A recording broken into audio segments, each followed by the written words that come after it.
Define success. In your mind, what is success? In what area do you feel you are most successful? That kind of stuff really feeds your ego. And when it gets pulled away and people are like, but those are the things in your head that are going all the time, and you're always thinking about, man, I should have done this. This is my last job of the day, and I was beat. I was worn out. I was just like thinking, I just want to go home. Just want to be done. I need sleep. It was less than 10 minutes into that conversation that I was all of a sudden full of energy, and I realized I'm not tired. I could have done things to preserve the wealth that I had created for myself better. Welcome to Success by Accent today. Join me as we have a conversation with Paul Goodwin, a local business owner and successful father and entrepreneur from Utah. I was at a client's house out here in Eagle Mountain a few weeks back, and they were both home, and I asked them what they do for a living, and they mentioned that they do mentoring. They coach people. And this was my last job of the day, and I was beat. I was worn out. I was just like no energy, and I'm finishing cleaning the stairs and just thinking of my bed. Just thinking, I just want to go home. Just want to be done. I need sleep. I'm just wasted. It's been a long week, and I'm an old man, and just all these thoughts of I'm worn out, right? Yeah. And I got done with that, and I just asked him. I said, "Can I ask you a few questions? Can I talk about what you do, with your business and how you got into it and everything? Because I've been wanting to do that, right? Move into that coaching, mentoring, speaking phase." And I started talking with him, and we just had a conversation, and I think it was less than 10 minutes into that conversation that I was all of a sudden full of energy, and I realized I'm not tired. I needed this conversation today. And I mentioned that to him, and I said, there's like tears coming to my eyes. I'm like, and it was a reminder to me that energy isn't dependent on sleep or food or, we can change our energy anytime. Yeah, it helps to have good sleep. It helps to feed your body. But I was exhausted. I was done in. Your mindset can change it that fast. And my vibration changed. My frequency from just a few minutes of conversation changed to the point where my body had energy. And I didn't go home and go to bed. I didn't go home and go to sleep. I went home and I was productive, and I wasn't tired. And my wife was like, "How do you have energy?" Yeah. It was, and so that was a reminder to me. And since that experience, I've had an easier time reminding myself, just take a few minutes to meditate, to put some positive thoughts and feelings in when you're getting tired during the day. And our mind is not in here. It's not our brain, right? Our mind, it's spirit. It's energy. It's beyond the body. And we talk about our mind as though it's in our head. And I think we spend too much time in our head, in our body, thinking that we are this body in life. And that's not where healing comes from. And that's not where success comes from, right? Right. It's way beyond that. So. Oh, I never thought of it that way. That's true. I mean, Yeah. And I, growing up religious, and my thoughts have changed on that a lot over the years, but especially recently.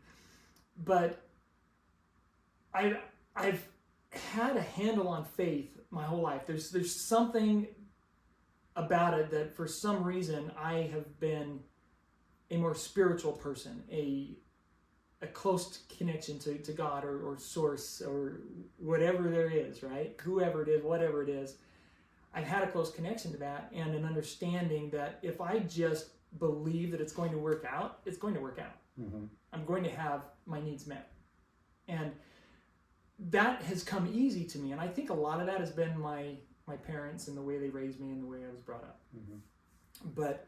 And I've seen others that have struggled. My wife, she's the complete opposite, polar opposite. Her whole life has been negative, right? And it's hard for her. Every day she struggles to function, let alone have any semblance of happiness. For me, that's my baseline. And so as I've grown up, that's that idea of creation and God said, and it was, and then I've delved into it even more. And when you look at the Bible creation story, he said, let there be light. He was allowing. It wasn't force it to happen, make it happen. It was let it happen. And then I go to the stories of I like to say Yeshua, because he wasn't known as Jesus when he was, it was Yeshua is the Hebrew name. But when he healed people, or when we have the stories of healing, he always said, your faith, thy faith hath made thee whole. Right. And I feel like he was trying to point to that divinity within us. Mm-hmm. We don't need to seek outside sources for help necessarily. That doesn't mean that we don't recognize there's some power there, right? It's not that we have to set aside God and say there is no God. There has to be something. And in my opinion, there's right. No way that this just happened and that it's an accident. Chaos comes from explosions and destruction. There has to be an organizing, right. Something there, intelligence. So, but as I thought about that, it's let good things happen. Mm-hmm. Allow the good to come. Powers within us. The powers within yes.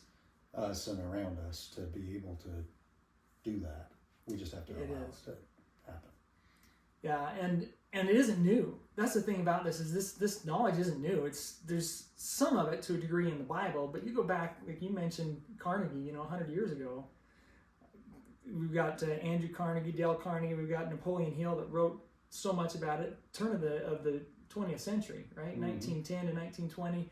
Wallace Wattles back then, and one of the things that has stuck with me from Wallace Wattles is he said, there is a thinking stuff. There is intelligence in energy, and matter is just slow energy. Mm-hmm. It's all intelligence. And if we give that intelligence the proper thoughts, emotions, frequency, all of it to feel the positive future into being, then it will happen. Mm-hmm. So yeah. I feel like, and I've done this, that's the thing, that's where I get back to the idea of success by accident, because I haven't, and I'm not saying I understand all this now, but I'm understanding more and more. But in the past, when I've had these experiences of success, I didn't understand. I wasn't trying. I wasn't actively trying to like bring this opportunity to myself. And I certainly did the work to make it happen and to perpetuate it when the opportunity came, but I recognized the opportunities. I wasn't trying to force them to happen. Right. And so that's where I started thinking, a lot of people are able to create success by accident, simply because they have the right mindset, they have the right thoughts, they have the right emotions, the vibration, whatever it is, the frequency, all these words we use to try and explain this intelligence, they're connecting with that intelligence, and they truly believe that good will happen.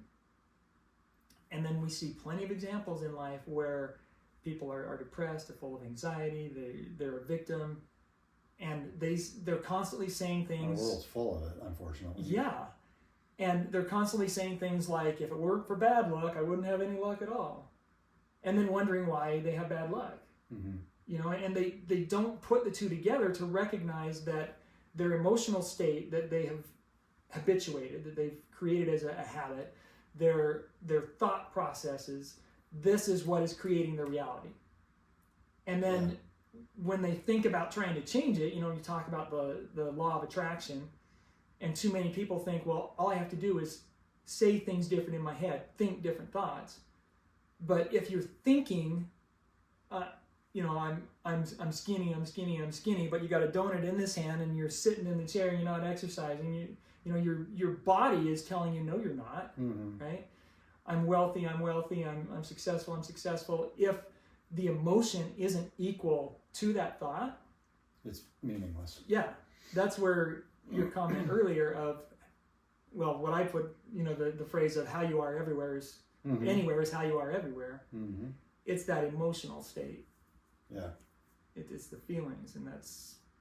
Which you can't fake. You can't fake. You can't fake, but you can... You can fake yourself out. You can bring it in. Like, you can fake others. I don't think you can fake yourself. Yeah. Your subconscious knows. Yes. Right? But your conscious, you might tell yourself something. Yeah. That your body knows is not true. Yeah. And that's what you can't fake. And you have to align it. And so I went to this guy that does some of this life coaching stuff. I paid him way too much money a while back, but I went to a little, I think it was like a 3-day seminar thing that he did. And one day we focused on all of these, like 8 hours of different strategies to change your state. And that was one of the most valuable things I've ever done, because we practiced get angry, pound the table, just bring out all the anger, and that's an easy one. The negatives seem to be easy for people to do, right? And then, okay, now switch, go to happiness, right? And just on a dime, just change your state. And when you practice changing that, and whatever you got to do, if you're in traffic and you're frustrated and you're angry at the other drivers, think of a baby. Think of a puppy. Think of something that will change your mindset, calm you down, and switch to gratitude, joy. You can't change what's happening around you. Right. If we're stuck in traffic, you can't change that. So why get tense? Why harm yourself with those negative emotions when you can use that time in a positive way? Put on something positive to listen to. Have a conversation that's uplifting with somebody in the car. Smile at the person outside next to you. Yeah. Send positive thoughts, pray, meditate. There are so many things we can do to change that state so that we're not in the negative. And so as I've started recently here finding that out, so talk about success by accident. One of the things that, and Joe Dispenza talks about this, he'll say, what if the worst thing that ever happened to you was the best thing in your life? Mm-hmm. Because his accident that was his experience. Yeah, that's what put him on the path to where he is now, to where he's teaching people all over the world that they can heal their body, right? Because he was able to do it. So in 2020, beginning of the year, right around the time that all the COVID started happening, I started getting migraines. Like never in my life had I had a migraine headache. Like just I didn't know I had no clue what that was, right? I've had those most of my life. They're miserable. Yeah, and it started happening to me like every 2 weeks, and it laid me out for 1 to 3 days. Yeah. Like just, intense pain, right? It's 10. You can't do anything. Yeah. Crying on the floor. Just horrible. And as I started, trying to observe and step out what's happening, what's going on, where is it coming from? For me, I found that it was my back right here would start tensing up. My muscle would tighten right there around my scapula, and then it would just go all the way up my neck and just like into the side of my head. And if I let it go, then there's nothing I could do, right? Painkillers wouldn't touch it. You just got to let it happen, and when it's done in a couple days, it'll be done. And that's how I lived for a while. Every 2 weeks through 2020, I got a migraine. It just happened, and I couldn't find anything. And I tried all these different things, massage gun, painkillers, herbal painkillers. I don't like taking any kind of drug, right? Oh yeah. Muscle relaxers will touch it sometimes. I had doctors prescribe Percocets for my migraines for years. And I would use Percocet when I get a migraine. And it would take the edge off. It'd make it tolerable. Yeah. But then I started getting them a lot more often, and my body I started getting migraines to get the Percocet. Yeah, right. And I recognized that. Yeah, I recognized that, and I was like, okay, I'm done. I'm just going to power through and not do it anymore. And when I quit taking Percocets, I quit getting migraines. I get them occasionally now, and I eat more healthy and I drink a lot of water, and they don't bother me near as much as they used to. See, and that's the drug industry, pharmaceuticals, is focused on symptoms. Yeah. And if you take away the symptom, you're not changing, you're not fixing the underlying, right? And so what I found is I've got to get to what is the underlying cause. And this, again, I love Joe Dispenza. I mean, he talks about how if your thoughts can make you sick, can your thoughts make you well? And doctors will tell you that stress, that's what causes tight muscles, and that's what was happening with me. Right. It was stress, and I'd carrying the stress, the weight of the world, the concerns about money and finances and business and whatever, right? And I'd start tightening up. That's thought. Yeah. That's emotion. It is. Right? And so if my thoughts can make me sick, then my thoughts can make me heal. Mm-hmm. And the more I've been able to focus on that, the more I've been able to get rid of it. And, it was through 2021, it went to like maybe once a month or once every 2 months. 2022 got better. 2023 and 24, they were hardly there. And now, now I feel like recently I've got an understanding of the emotional and thought side of it and the stress and the practice of meditation, that as soon as I feel just a little bit, like I feel it right now just talking about it, I feel a little bit like, oh, come on, let's tighten up. This is what you do. And I can just say no, and I can alleviate it and take it away before it actually becomes a migraine. Yeah. And so that's been huge. And so I'm grateful for that experience, just like I'm grateful for having cancer and going through chemo and falling off a cliff and all these terrible things that have happened in my life. I've learned from it, right? I've been able to grow from all of that. So with that little introduction, let's jump into, I want to talk a little bit about your life and what you've done, because, and I'll learn this as we go, what you think of yourself, but I see you as a very successful person. Successful business, father, husband. I see a lot of success in your life. Now, I'm looking from the outside in, so I don't see all your turmoil, right? That we all know we have, right? But, so, looking at the first idea here, you carry all these hats, husband, father, business owner, friend, however many other titles there. In what area do you feel you are most successful with all these titles? Where would you say you're most successful? Like I said earlier, you're going to make me think here. It's kind of interesting that we started off talking about mindset and stuff, because it's funny, because I think that I think most of my adult life and throughout most of my career, I really felt like I struggled with, even still to this day, I still have a hard time looking at myself as being successful at all, because my mind, I'm always thinking about my failures.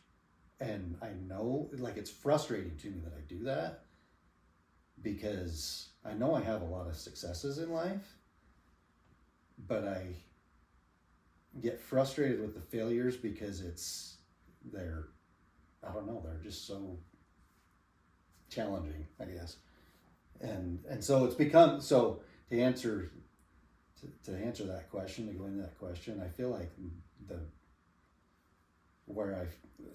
don't know if I can say this is the most success, but possibly, still a work in progress, is turning that mindset in the right direction.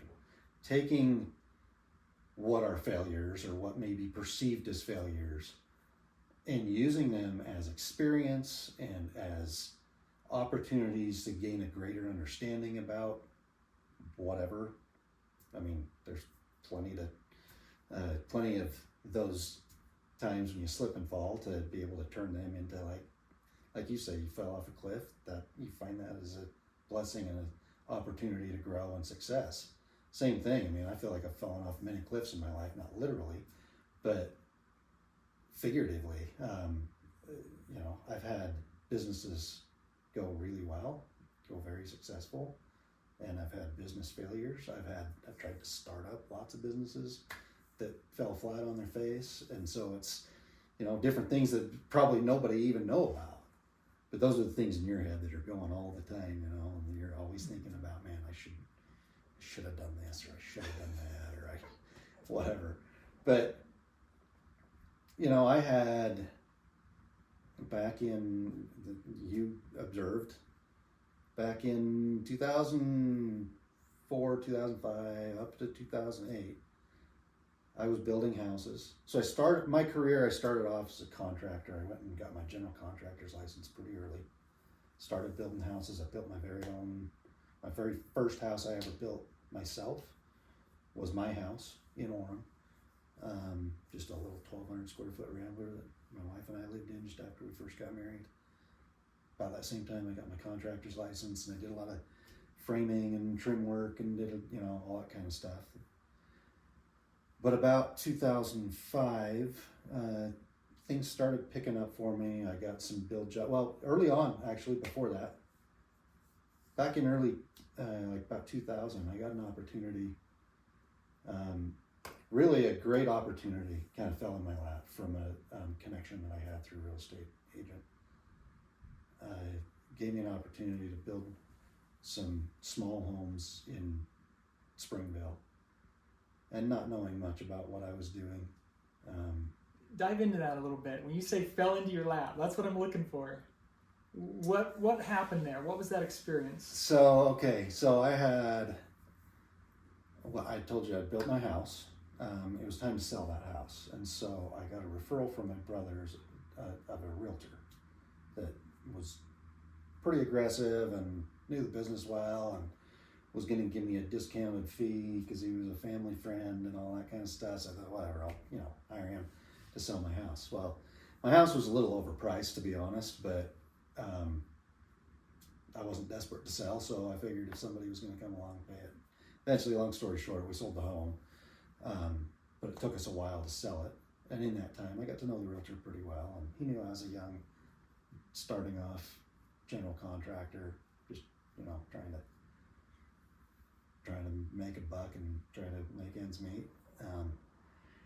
His parents had a small development in Springville that they had developed, and they were kind of having a hard time selling the lots because there were some issues with the lots with springs and different things, and so they were willing to subordinate the cost of the lot and allow me to go get a construction loan to build spec homes on these lots. So it was a great opportunity for me because it was an opportunity to like start building houses rather than just doing subcontractor work for other general contractors.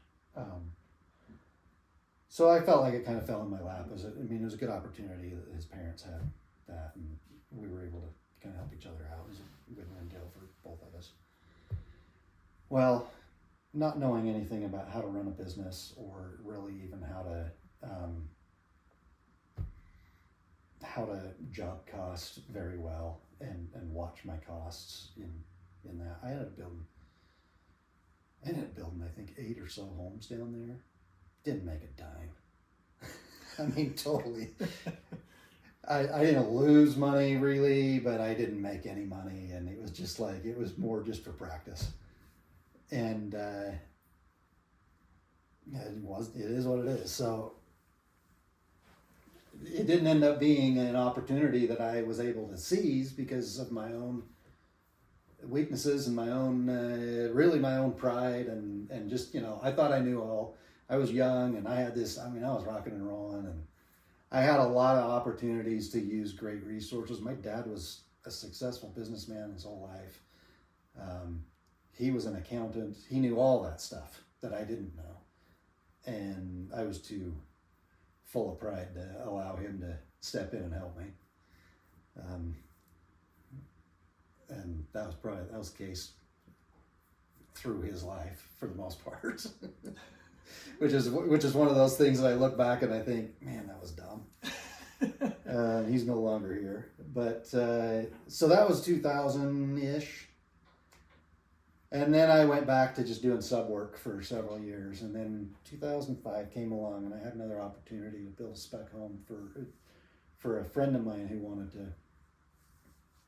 he just wanted to do an investment. And this was when the market was starting to pick up. This was very beginning of the housing bubble that blew up in 08. So I started building houses. Well, I started building that house. And this was also when I was working at PMI with you. Oh my gosh, I totally forgot about that. Yeah. Working on a coaching floor, real estate investment coaching and stuff. Yeah. And during that time, so I was midway through building this spec home, and at the time, so it was when we entered into that deal, we were hoping to be able to sell that house for about $500,000. It took us about a year to build. We sold it in 06 for $685,000. That was what happened with the market in that 1 year. My costs also went up, so it's not like I made a huge profit on it because the costs also went up dramatically. But the thought of selling a house over $600,000 at that time was like, that thing's got to be a castle and an amazing house. And there's just such a small market for those high-end homes like that it would be nuts to do that. So anyway, long story short, we built that home, made some money on it. During that time, I was coaching at that coaching center on real estate investment, and I had told a few of my clients about what I was doing as a general contractor, building a spec home. And a few of my clients from there said, well, we want to do that. So they went and got construction loans, and we built spec homes together, and it was a pretty straightforward deal. It was a 50-50 split.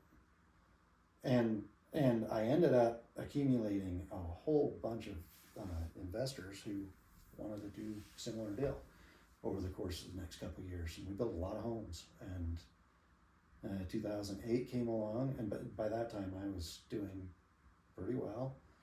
I built myself a nice home down the road there, and thought I was on top of the world. Things were good, and things were moving along. I had accumulated probably a net worth of over $5 million in about a year and a half, really, about when that happened. And then it was like a rug got pulled out from under me overnight, like that quick. To illustrate, this is so it really hit me middle of 07. I filed bankruptcy in 08 from it all, but in 07, the first 7 months of 2007, I know this because I had to put together all my financials and stuff to submit to try to get myself out of the mess during the second half of 07. But first 7 months of 07, I did not have in my business bank account, I did not have a month with less than $1.3 million in deposits. Up to about $2 million in deposits in that 7 month period.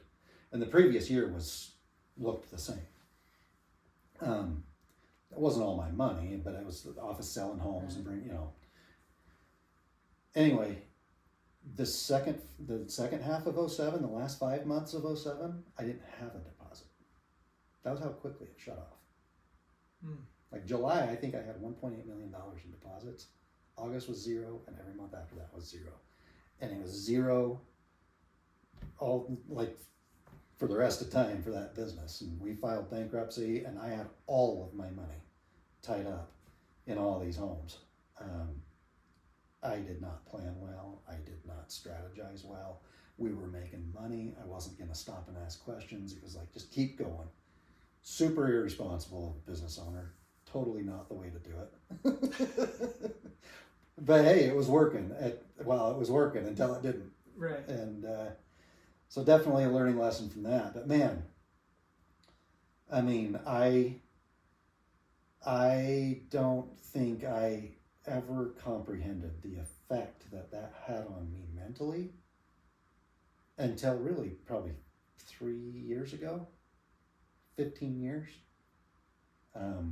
which is it really, really rocked my world. And that really got me into a mentality of like self-destructive failure, like victim type thinking, which I never really was that way before.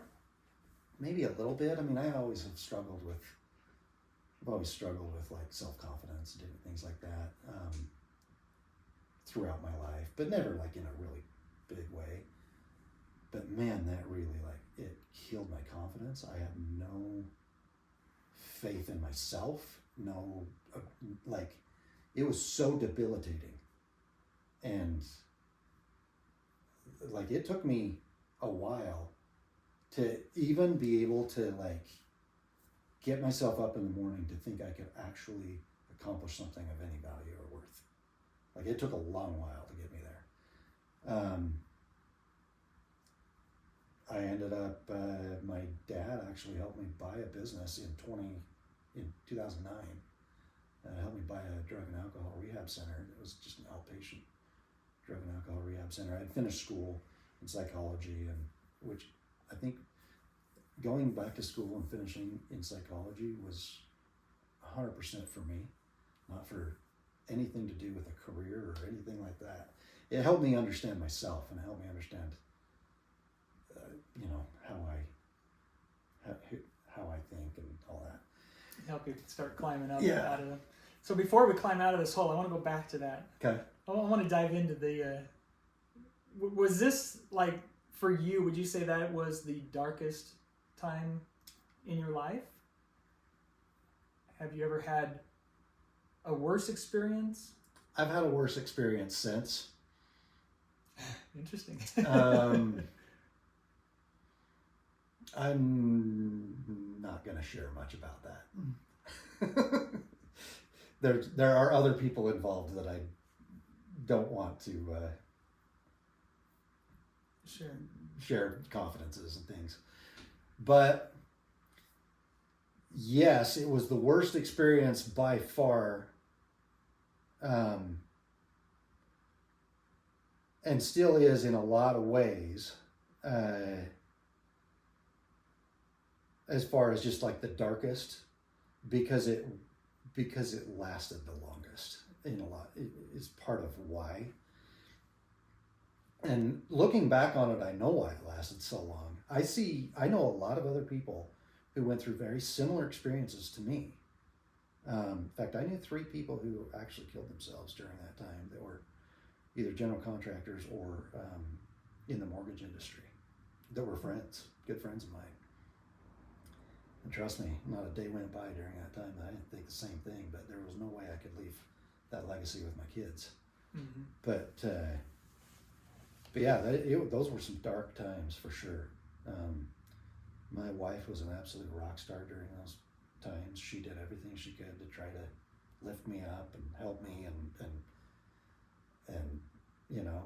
I think that she could see the pain, and she was going through it too. She was going through all the financial turmoil and all that goes along with it. But she was definitely the rock during those years, and that really helped me. And to know that she was there, I had so many people pointing fingers. I had people threatening my life. I had people telling me that I should be in jail, that I was such a crook, and I felt horrible about myself. Like I've always tried to do the best I can. I've always tried to be honest. I've always tried to do the right thing. I had a bank here who carried I had 28 construction loans. I had 28 homes in work in progress. None of them were in my name. They were all investors, third-party investors. But the subcontractors didn't care. They looked to me to get paid. But I actually had one of the banks who carried 8 of my construction loans at that time. All of those loans had more money to be drawn. They called me in and said, we're cutting you off. We are not allowing any more draws on these loans because of what we're seeing. We're done. And every 2 weeks I'd turn in $500,000-$600,000 in subcontractor draws that needed to be paid out. Mm-hmm. So when they cut me off, I mean, I had no way to pay subcontractors. Those ended up all going into foreclosure. Subcontractors were chasing me down for money. I had no money. I'd already put all of my money in to keep guys paid and to keep things going. And so, yeah, I had a lot of people questioning my integrity, telling me I was a crook, telling me I should be in jail. It was a nightmare. An absolute nightmare, yeah. And it was funny because, you know, I lived in a beautiful home down the road, and my dad actually came and asked me if he was able to help me to keep my home. But that home became a symbol of all of the nightmare that I was living at that time. I had subcontractors driving, like even up to a week or two before I moved out of the house. Subs would drive up to see if I was still in there, see if I'm still enjoying my posh life, you know. Because from the outside view, for them, where they're hurting, all they see is their pain, and they see you in this big nice house and think that everything's fine for you, right? Right, and this was in the middle of the mortgage crisis. It was well established by then that it was the disaster was, you know, set in. I ended up moving out of that house in 2009, so I'd lived in that home for almost 2 years without making a single payment, which was great and fine, you know, for me. But I knew eventually it was going to go away. Well, my dad offered to help me to keep it, and I wanted nothing to do with it. I wanted out of that house so bad. Beautiful home, but I wanted nothing to do with that home anymore, because it was like moving out of that house was like I was able to turn to the next chapter and get being productive. And that was about the same time that we bought this business that we got going up in Salt Lake. We did the drug and alcohol center, which aligned more with my degree, and I kind of had the attitude that I just didn't want to. I really didn't want anything to do with anything construction related, because I felt like I had been burned so bad that I wanted nothing to do with it, which was also trauma and baggage that I was carrying. It was really where my skill set was. It's where my interests are. Part of it too was anybody in the construction industry at that time. How were you going to put food on the table? There was no construction industry, not anywhere. Mm-hmm. So your skill set was like almost useless. So would you say that was your identity? Oh, big time. And so it's not just losing business. It's not about money and hey, we've got to start over. That was your identity. Like you say, that's your main skill set. That's how you put food on the table. And for all of that, no fault of your own, really. I mean, sure, we could look back and say, well, yeah, I screwed up here. There's things I could have done different right? and all that. I mean, I could have done things to preserve the wealth that I had created for myself better. There's nothing I could have done about the greater, you know.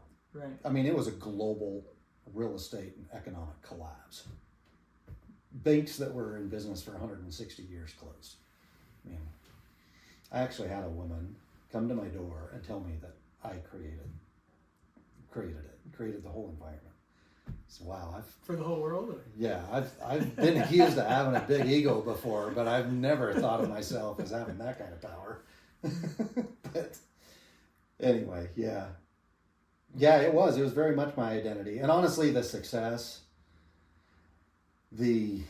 I've had times of, I feel like, pretty good success, and I've had times of failure in my life, and I don't feel like I've changed dramatically one way or the other. In my mind, I know it's been, you know, stress has gotten to me in the times when it's been really tight, and when it's been really successful, I haven't been near stressed, and I've been a little more high on life, and things are good. But I feel like as far as treating others and the way I am perceived by others, I'm pretty even keel, and I don't feel like money really changed me a lot. But internally, I look at those times where I felt like, you know, having that kind of success, especially at a pretty young age, I felt like I was pretty smart. I felt like I was, I must be doing something right. And there was a lot of luck involved for sure. And looking back is like, yeah, I took advantage of an opportunity. There was a lot of luck involved. I made some good decisions. I made some stupid decisions, but anyway, I feel like the success was like it really hurt my ego. It really was embarrassing to me to lose it all. I really was concerned about what other people thought and how I was perceived. I've always wanted to be perceived as somebody with integrity and honesty and all that stuff. Like that's what people say, right? Mm-hmm. But people looking at me like, man, you got it going on. Like you're doing something right. Like that felt really good. And to have that pulled away, it's not just oh, you got it going. Like there's a level of respect. Like people look up to you. They think that, wow, I'd really like to inquire of him and what he's doing. And like, he's a really smart guy. Like that kind of stuff really feeds your ego. And when it gets pulled away and people are like, I think he's an idiot. Like it hurts. And you don't want to openly tell people that that's how you're thinking. Like that's the way, like, yeah, you're right. I do have it going on. I am pretty smart. Yeah. But it does. It goes to your head. And so, yeah, that's a hard thing. But it's a good thing because you learn real quick who your friends are. You'll learn, I had several people. It's interesting because when we were rocking and rolling, man, I had subs coming to me. I was pretty loyal to my subs. I used my subs. I didn't price them out all the time. A lot of general contractors are constantly pricing their subs.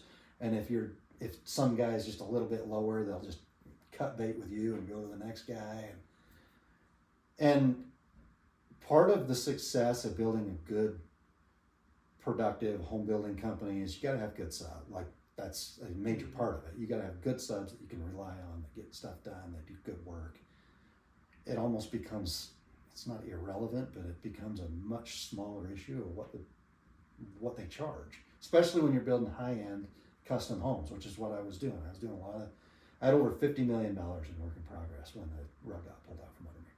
Wow. So just to give you an idea, on 28 homes. So it gives you an idea on the level of homes I was building.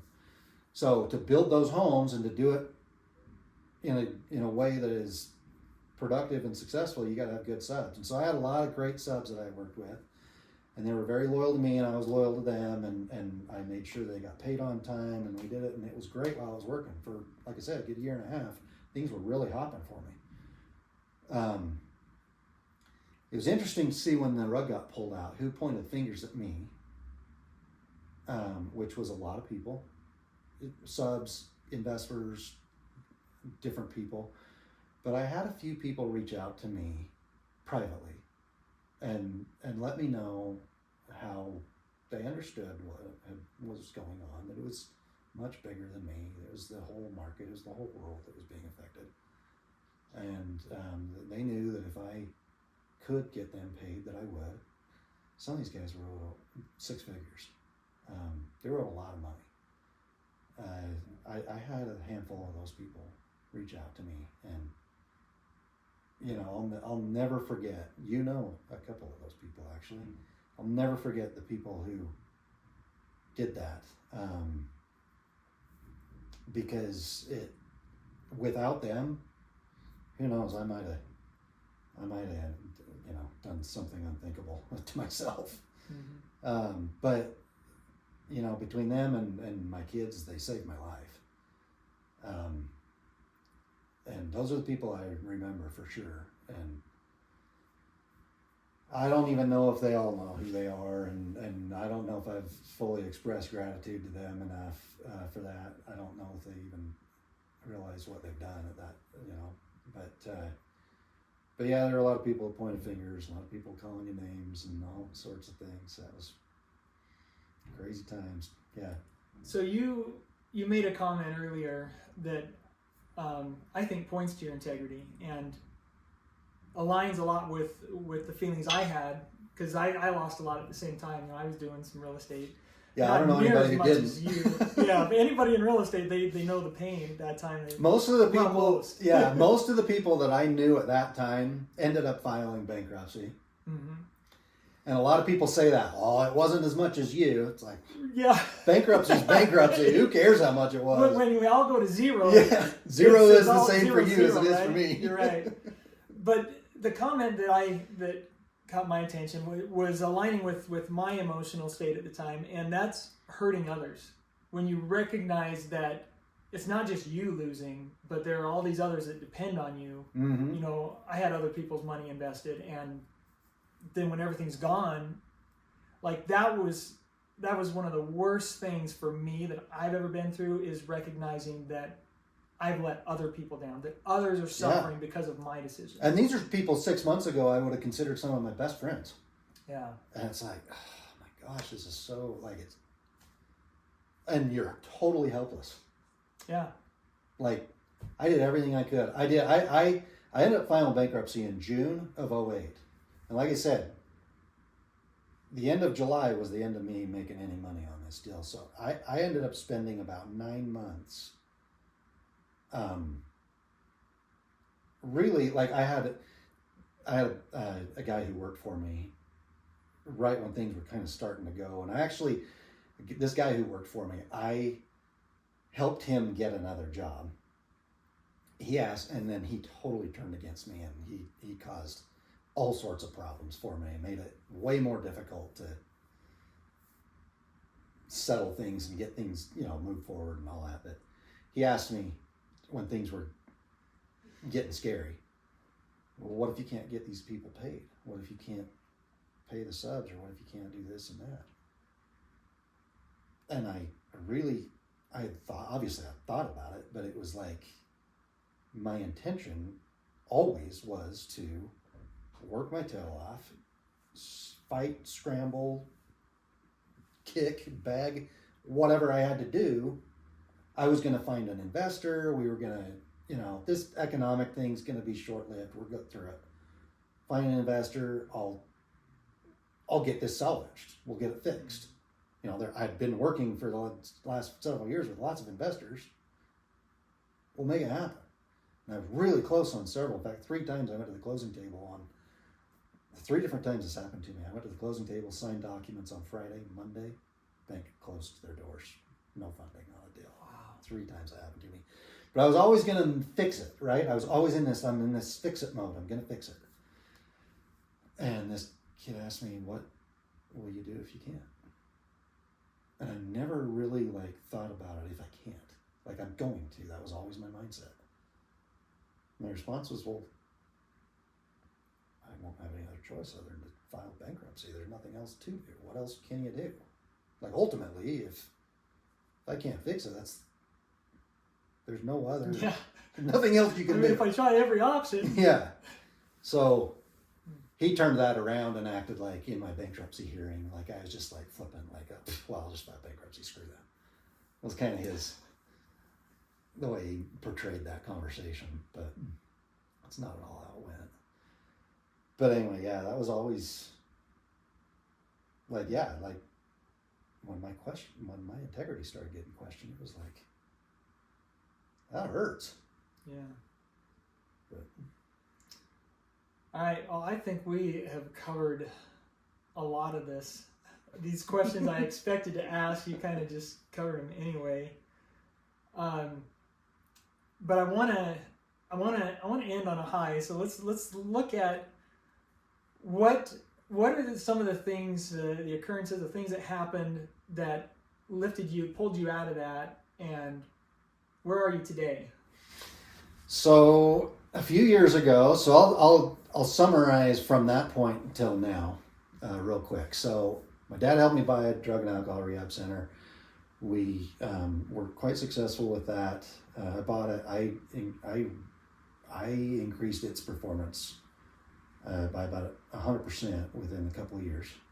And that was really thriving. We were making good money, and then we had another totally out of my control. Almost all that business came from municipal courts.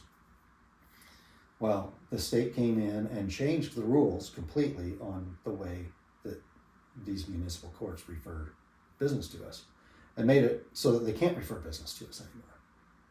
So 98% of our business was from that. We had a little bit of walk-in and stuff, but it was almost completely that. So there were several other competitors at the time who had a little bit of a different model. We were kind of cornering the market on what the courts were referring. And parting that thing out, selling it out, and moving on, getting out of it. I ran it for about 4 years. Didn't particularly like it, so it was kind of nice to get out of it. But again, that was another failure. And that was just in my mind. That's the way it is. Failure. You suck at this. You suck at that. Boom. Here you go. Crash and burn again in another business. You're an idiot. Beating yourself up again. Yeah, totally. And then I got into the disaster cleanup restoration work. It was a little more aligned with kind of my skill set and where I was coming from as a general contractor.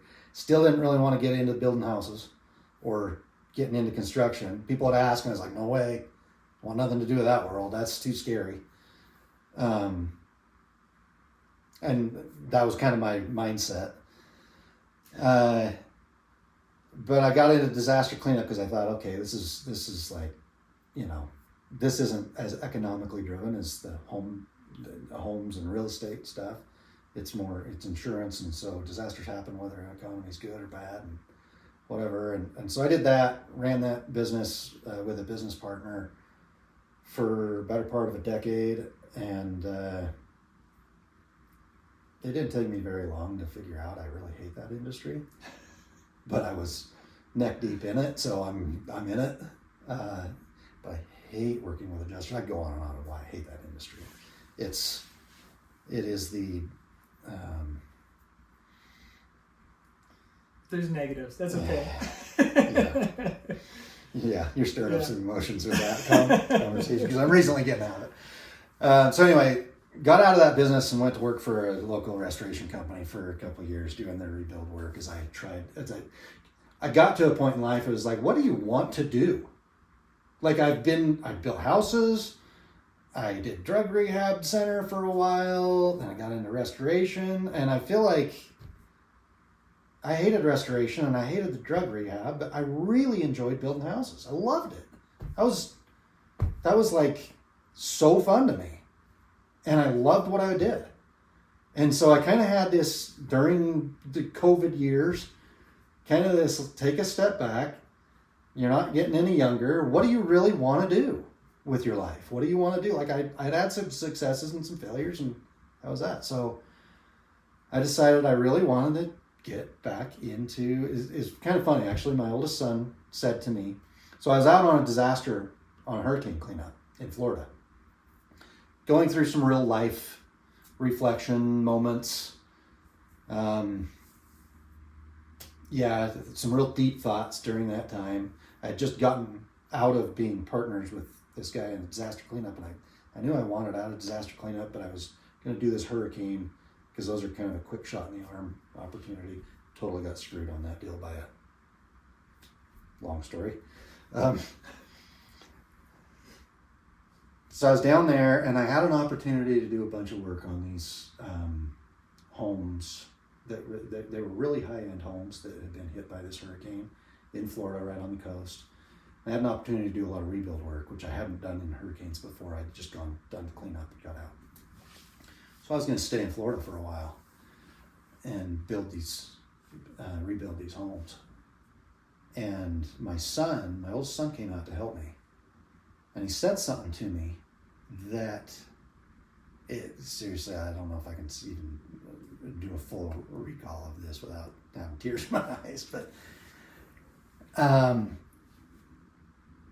he expressed genuine happiness for me to see me getting back into construction, like this was like, these were almost full rebuild jobs on these homes that had been destroyed by a hurricane. So it was like building a new home.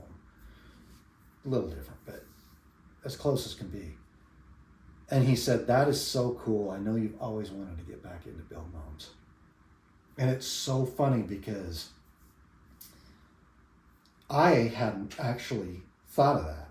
I hadn't, in my mind for the last 15 years, I had been telling myself and everybody around me, I want nothing to do with building homes. I had verbally said that I don't want to get into building homes. No way. That's too scary. It's too... Never again. Yeah, never again. But my oldest son, who was 22 or 23 at the time, could see through that BS story that I had been telling myself and everybody else. He saw right through it. And in that moment, he said that to me, and it hit me so hard. I couldn't, like, it, totally unexpected, totally out of nowhere. I'm a very emotional person. You've known me long enough to know that. And I sat and thought about that for months. And I was still working, trying to build those homes, and the thing in Florida didn't end up working out, which was a major blessing in disguise. But I could not stop thinking about what my son had said, because I knew it was true. It was like, one time I heard Tucker Carlson talk about when you hear truth, it rings like a bell. And you recognize it. And when he said that, that's totally how that was. And I really had spent several months thinking about that. Like, yeah, I really did want to build houses, and that was an opportunity for me to be able to do that. So I ended up coming home from Florida, and that's been my mindset ever since, is to get into, I really don't want to build houses. I enjoy building houses, but I don't want to build houses for people. I want to build houses and then I can sell them when I'm done, if I ever do that. Mm-hmm. But I'm starting to get into commercial work, commercial development, and just land development as a whole, but mostly with a focus on commercial stuff. So retail, like small retail, small bay industrial type stuff, just land development as a whole. But that's a giant nut to crack. The reason why I'm getting into that and why I've been pursuing that and doing that for the last couple of years is because it's ultimately what I always wanted to do. Like I said, I really had this moment of stop and reflect, and what do you really want to do? It's always been commercial. Even when I was building homes, I always wanted to get into commercial, because that was like for a contractor, that was the ultimate. And land development too, but kind of hand in hand. That was always perceived in my mind as like the ultimate prize for a general contractor. But it always seemed so out there and so unattainable to me. I never had the financial resources. I never had the funds to be able to do it. It just always seemed like it, if that were to fall in my lap someday, somehow, that would be amazing. But I was never doing anything to pursue it. But when I had this kind of midlife, what do you really want to do type thing? What do I want to do when I grow up? I had, when you're 50 years old. That was where it took me. And so I decided, if that's what you want to do, go do it. Like, the only person stopping you from doing that is yourself. And so I just really dedicated my time and energy into pursuing that, because it's what I want to do. So I've got a lot of opportunities I'm working with. I've got a couple of projects I'm expecting to start here within the next few months. But that is a much bigger nut to crack than I ever anticipated it would be. Go figure, finding $5-10 million is not that easy. Imagine that. But it's possible. Mm-hmm. There's people out there who have similar goals and who have similar desires that need your skill set to be able to finish it off, and that's what you got to go look for. Figure out what your skill set is, figure out what you want to do, and get out there and do it. I mean, and say it's possible instead of impossible. Yeah, instead of telling her, and that's the thing. I'm 30 years into being a general contractor, and I'm finally doing what I always have wanted to do, because I finally have told myself that it's possible to do it. That's really the difference. I could have started in commercial in 1998 when I got my contractor's license. I really could have. In fact, I had better resources available to me at that time than I do now.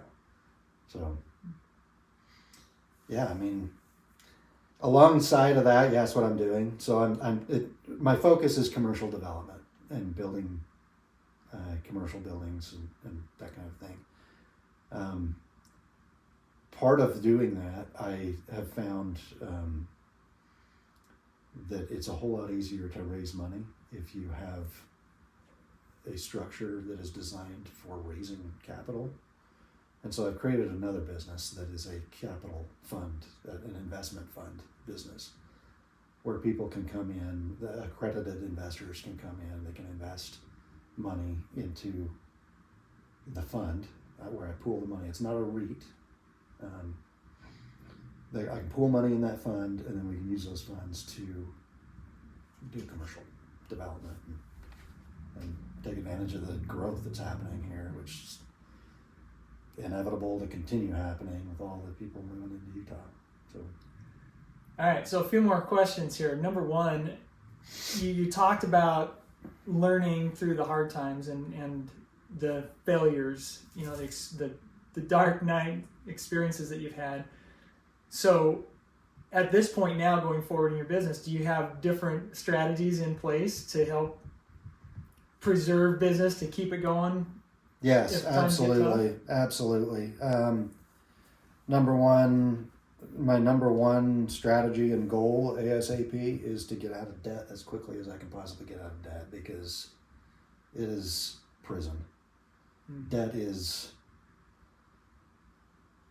at least for me and the way my brain thinks and my mindset, debt is such a burden, and it is such a mental hurdle to, like, when things slow down and things are harder and you've got a bunch of debt, your brain cannot think about how to turn your circumstances into success because it's focused on the stress of the debt.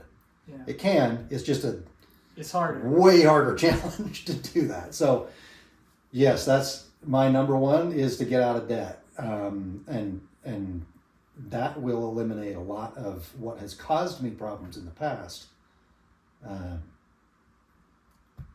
in a huge way. Another thing that I've not done as good with as I probably need to is to have a much better, let me back up, a much better organization, planning, accounting, just all of that, systems in place to be able to manage whatever operation it is you have going, from a financial standpoint to scheduling and calendaring. And I mean, there's lots of, I don't care whether it's restoration work or drug and alcohol rehab or building new houses or whatever, organization, planning, structure, having good systems in place is a huge key to success. It's nearly impossible, I think, to be successful without being well organized and having a good set of systems in place to be able to do what you do. I don't care what it is. I don't care if it's cleaning carpets or whatever. If you don't have a good system, you're not going to make money. Mm-hmm. Efficiency is how you make money, and you can't be efficient without good systems. So yes, and implementing AI and lots of software. There's lots of ways to do that, but you have to do it. You can't neglect it. And the way part of why I enjoy building houses is because of the creativity of it. That's my brain. I'm like this sunshine, moon, and rainbows all the time. Rainbows and unicorns, my wife says all the time. That's my brain. Everything's great. I don't like to get into those systems, but I shouldn't say I don't like to. It's not it's not my nature to do that. It's, I was notorious for procrastinating homework in high school and college and everything. I graduated college by procrastinating everything I could. Well, that's not the creative space. But right, it's not. And so that goes against my grain. And so the creativity is very helpful for me as an entrepreneur in being able to solve problems. And as a contractor, you're constantly inundated with problems to solve. From whatever's going on in a structure to working with subcontractors and your scheduling and all sorts of stuff. You're constantly having to solve problems in real time. So having a creative mind is great for that and very valuable for that. But you have to have both. You have to have the systems in place too. And that's part of why having so many different personality types in our society is beneficial, because we can all lift each other up you can recognize your weaknesses and get other people to fill them. So yeah, systems, I would say, is if you set aside the debt part, not all debt's bad. I don't want to insinuate. Right. That. I mean, you got to have some. I don't do debt well. Right. I am not a good steward or good. I am not good with that. So it's best if I just leave it alone. On a personal level, in business, I mean, if I'm going to build a $10 million building or whatever, it's either debt or an equity partner. And I don't mind having debt on something like that where it's isolated to the project, that kind of thing. But on a personal level, man, if you're dealing with personal financial struggles, it is mind consuming. So systems really would be my answer. I actually got that from, it really got set into my mind from really doing these different businesses that I had done, and then going in and working for somebody else for a little while and seeing systems that they had in place and how they were able to grow from that. It really was a big eye opener to me. Because like I said, building houses, I just started, I had a skill set, doing trim work and framing and stuff. That was where I started. I didn't know anything about business. I just figured it out, or didn't. And that's just that. So like learning how other people do it is a huge benefit.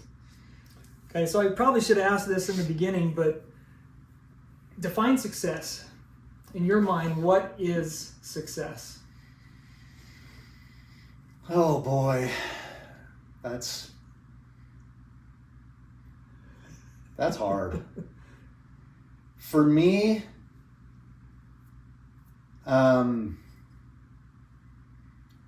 I'm coming up on 30 years of marriage in January. I would call my marriage a success. It's been extremely challenging at times for both of us. She's been challenged by being married to me, as probably more so than I've been challenged by being married to her, but marriage is a challenge. But 30 years of marriage is a success, and I think I say that because we've gone through those challenges. We've gone through, raising 4 kids, and then we've got grandkids and that. So, I say my marriage is a success because we've persevered and we worked through it, and we're happy and we enjoy each other's company. I've got 4 kids. That's a success. I think my wife has been an extremely great mother to those 4 kids, and I think I've done a pretty good job as a dad. In my career, I've had a really hard time looking at my career as a success. I've had successful times, but I've had a hard time looking at my career overall as a success until really, I think recently. I've had a bit of a mindset shift with that, because I've been able to look back at my experiences as experiences that are valuable to me now. Like, I know how to navigate through ups and downs. Like, I've had major challenges. I've had times where I made really stupid decisions. I know now not to do that. I know how that hurts. I know how, so I think that success is ultimately just gaining experience, really. I feel like it's more that, which I don't know how I would have defined it years ago. But honestly, I think that gaining experience in life is what makes you successful. It has nothing to do with how big your bank account is or anything like that. Like, life gets a little easier. Life gets a little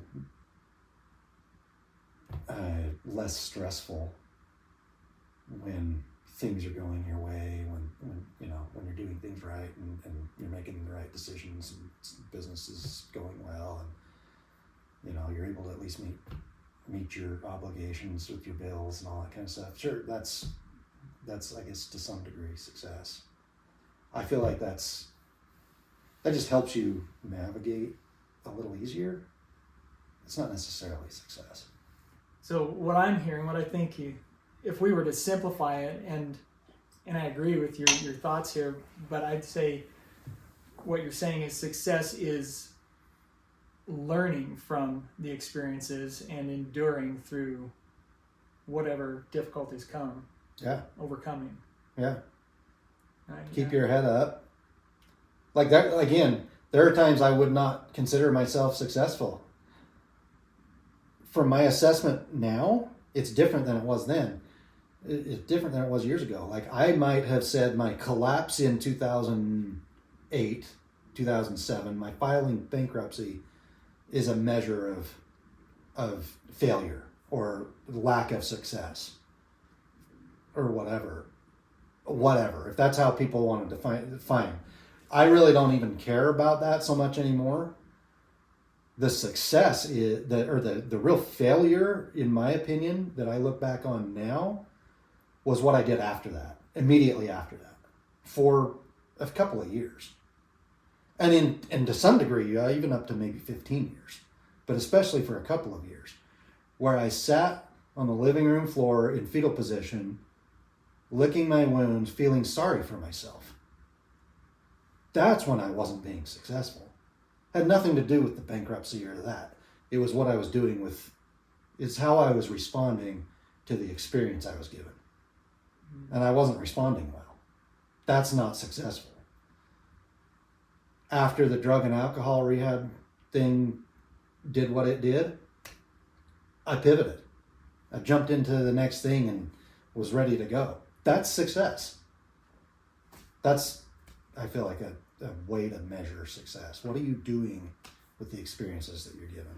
Are you learning from them, and are you responding well? Yeah. So how are you reacting, and how long is that reaction going to carry on?